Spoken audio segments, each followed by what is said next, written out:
So in the private market, Mr. Bikhchandani, where do you see a promise? Where do you see a potential? And I'll add one more term, where do you see a bubble? When a company is clearly not delivering, it's been trying for a while, but it's clearly not delivering. And there isn't a path to delivery or a clear path to delivery, but the valuations are still high. And their valuations are high because investors have gotten their high valuation and they're not allowing valuations to correct. That is where I think there's a bubble. Promise is in many early stage startups that are getting their first rounds. And we are part of it. We also fund, we also fund companies in the first rounds. And we fund them because we see a promise.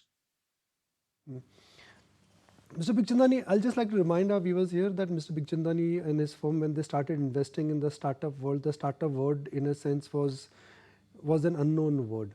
Now it seems to be enjoying a mainstay.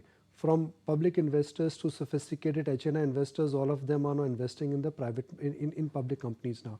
So the reverse question, Mr. Bikhchandani, can I say that now, just like Indian public market are getting a lot of flows via the domestic investor, lot of startup companies in India could also start getting inflows from domestic investors, HNI investors, and ultra, big retail investors?